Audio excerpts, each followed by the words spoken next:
ये राहुल गांधी तो ऐसा क्लेम कर रहे हैं कि हमारे दबाव में लिया गया निर्णय। सरकार कह रही है कि सामाजिक जरूरत है इसलिए किया है। भाई आप कैसे क्लेम कर रहे हैं? मैं क्रोनोलॉजी आपके सामने रख देता हूं, आप स्पष्ट। अच्छा, आप भी रखने लगे अब क्रोनोलॉजी? क्रोनोलॉजी तो हम हमेशा रखते हैं। नहीं, ठीक है, रखो रखो, हम ही लोग नहीं रख पा रहे हैं। 2011 का जो सेंसस हुआ था उसमें हमने सोशल और इकोनॉमिक का सेंसस कराया था। 3 एजेंसीज को उसका काम सौंपा था, मिनिस्ट्री ऑफ होम अफेयर्स को, रजिस्ट्रार जनरल ऑफ इंडिया को, सेंसस कमिश्नर ऑफ इंडिया को।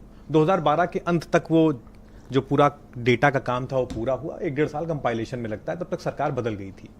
हम लगातार सरकार से मांग करते रहे कि आप इस डेटा को रिलीज करिए, और सरकार हमेशा इस बात से बचती रही किसी ना किसी बहाने से। जैसे 2014 में इन्होंने कहा कि कंपाइलेशन में टाइम लगेगा, जुलाई 16 में लोकसभा में रिटर्न रिप्लाई में दिया कि प्रोसेस कर रहे हैं, 18 में इन्होंने कहा, फिर लोकसभा में लिखा कि कुछ एरर आ रहे हैं, 21 में लोकसभा में नित्यानंद राय जी जो गृह राज्य मंत्री थे उन्होंने साफ मना कर दिया कि साहब हम 12 का डेटा रिलीज ही नहीं करेंगे।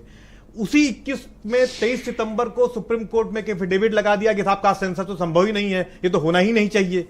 तो ये कुल मिलाकर इस बात से मुकरते रहे और भागते रहे हर जगह कि हम कास्ट सेंसस नहीं कराएंगे, और हम लगातार इस बात पर अड़े रहे कि नहीं, कास्ट सेंसस इस देश की जरूरत है और उसके बिना काम नहीं चलेगा, क्योंकि जो देश में हजारों जातियां विकास यात्रा में पीछे छूट गई हैं, उन्हें उनका हक तब तक नहीं मिलेगा जब तक हम ये नहीं तय कर पाएंगे कि कितने लोग किस अवस्था, किस पायदान पर बैठे हैं। और इस बीच लगातार इनइक्वालिटी के डेटा आ रहे थे जो बता रहे थे कि 1% लोग ही, सिर्फ 1% लोग ही इस भारत देश की 80 से 85% वेल्थ लेकर बैठे हुए हैं, और नीचे के 50% लोगों के पास सिर्फ 4% वेल्थ है। ये तो लगातार डेटा आते रहे, तो ये इस बात की और जरूरत बढ़ गई कि नहीं साहब कास्ट सेंसस तो होना ही चाहिए।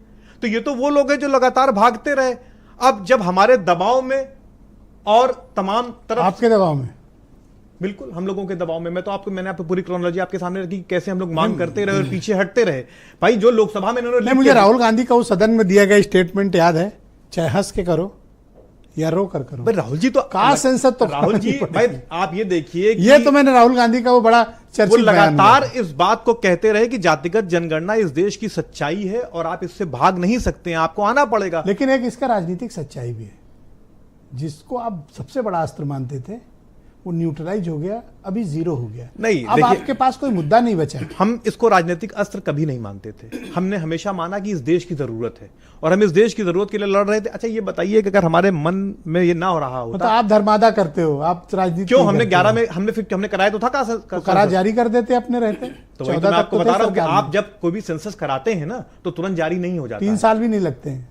12 के अंत तक तो खाली टेबुलेशन, 13 में कर देते, 14 के प्रारंभ में कर देते, 1 से 1.5 साल लगता है उसको टेबुलेट करने में। अरे सेंसस तक तो करा नहीं पा रहे हैं। 2021 का सेंसस 1881 के बाद लगातार सेंसस होता रहा है पिछले 150 साल। क्या करोगे जब ये मुद्दा हाथ से निकल गया? फिर मैं कह रहा हूं कि मुद्दा हाथ से नहीं निकला है, ये तो देश की जरूरत थी, ये इनको करना पड़ा है, और अभी पूरा काम पूरा नहीं हुआ है। मैं एक एग्जांपल आपके सामने रख दूं। महिला रिजर्वेशन पर इन्होंने एक तमाशा कर दिया और कहा कि साहब कब जारी करेंगे नहीं पता। ऐसे ही सेंसस है।